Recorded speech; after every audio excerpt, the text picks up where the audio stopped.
अंसारी साहब, जानना चाहेंगे कल जो लोकसभा के नतीजे आए हैं, क्या किस नज़रिए से देखते हैं? कल का नतीजा जो है वैसे तो जनता के अपना आक्रोश का नतीजा था।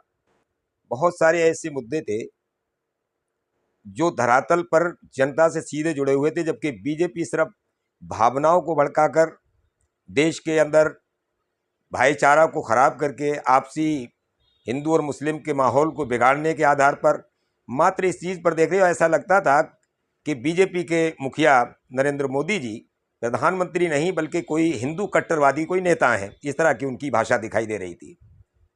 जिस तरह से अब की बार 400 पार का नारा लगाया गया था और एनडीए को हालांकि बहुमत भी मिला है, क्या लगता है? नारा तो एक उनका जुमला था, वो कह भी दिया उन्होंने प्रधानमंत्री मोदी जी ने कि वो तो मेरा एक नारा, जैसे ही चुनाव हो गया उसके बाद बोले वो तो एक मेरा अपना केवल एक जुमला था, बोला भी उन्होंने।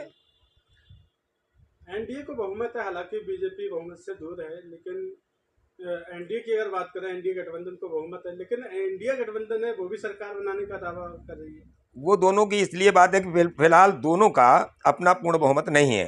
ना ही तो इंडिया का जो अलायंस है वो पूरे पूर्ण बहुमत में है, और ना ही बीजेपी अपने आधार पर जहां तक सोच रही थी कि हम अपने पूर्ण बहुमत में 370 क्रॉस कर जाएंगे, और अलायंस उनका जो है 400 पार की बात कर रहे थे। दोनों ही उनके जो जुमले थे वो नाकामयाब रहे, और अब इसलिए बीजेपी परेशान है कि चंद्रबाबू नायडू और या नीतीश कुमार दोनों ही अंदर से मोदी सरकार से एंटी तो रहते ही हैं। अब इन्हीं के आधार पर पूरी सरकार का दारोमदार है। इंडिया या एनडीए दोनों में से इनके बिना कोई सरकार बनाने की स्थिति पर इस वक्त नहीं है। देखिए, लोकसभा का रिजल्ट बहुत अच्छा है।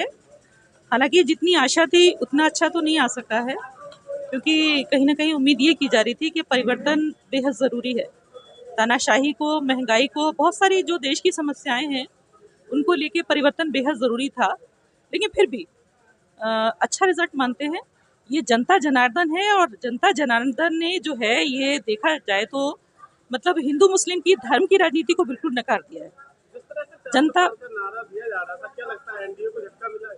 बिल्कुल बहुत करना झटका है, और ये समझना चाहिए एनडीए को कि इस देश में धर्म की राजनीति जो है वो कारगर नहीं है। जनता अपनी समस्याओं का निदान चाहती है।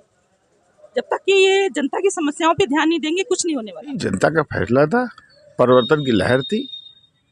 भले हम लोग यहाँ पे पिछड़ गए हो, लेकिन पूरे उत्तर प्रदेश में परिवर्तन का दौर था, और जनता ने समाजवादी को पसंद किया। जिस और तरह से बीजेपी का नारा 400 पार लगाया गया था और वो धराशायी हुआ है, क्या कहेंगे? बीजेपी का तो 400 पार का उनका एक फार्मूला था कि हम जनता में कैसे करके कौन सा मैसेज दें जिससे कि जनता भ्रमित हो और वोट परसेंटेज हमारा बढ़ जाए। और वोटिंग के बाद जो उन्होंने, उनके लोगों ने, जो उनकी एजेंसियों ने, उनके कारपोरेटरों ने जो थे उनके, और जो एग्जिट पोल निकाला था वो तो एक भ्रमित करने का था कि 400 पार जाएंगे, जिससे कि विपक्ष के लोग भयभीत हों। भारत एक लोकतांत्रिक राज्य है, और चुनाव एक महत्वपूर्ण लोकतांत्रिक महापर्व है। इस लोकतांत्रिक महापर्व को मीडिया द्वारा, प्रशासन द्वारा शांतिपूर्ण संपन्न कराने के लिए बहुत बहुत बधाई और शुक्रिया। और दूसरी बधाई माननीय सुप्रीम कोर्ट को, जिन्होंने चुनाव आयोग पर और सरकार की मिली भगत पर कड़ी नज़र रखी। ऐसा है, बहुमत तो किसी को नहीं मिला है। अब एक तरफ संविधान के रक्षक हैं, एक तरफ संविधान के विरोधी लोग हैं। जो संविधान के रक्षक होंगे वो सारे एक तरफ के हो जाएंगे, और जो संविधान के विरोधी हैं वो सब एक तरफ हो जाएंगे। नतीजे तो खैर बहुत अच्छे हैं, और ये लोकतंत्र का पर्व है चुनाव, और इस पर्व को बहुत अच्छी तरीके से प्रशासन ने, चुनाव आयोग ने कराया। सब लोगों को बधाई।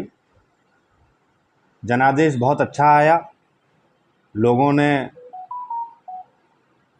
समाजवादी पार्टी उत्तर प्रदेश को 37 सीटें दे के बहुत अच्छा जनादेश दिया और ये मैसेज देने का काम किया कि लोग बदलाव चाहते हैं।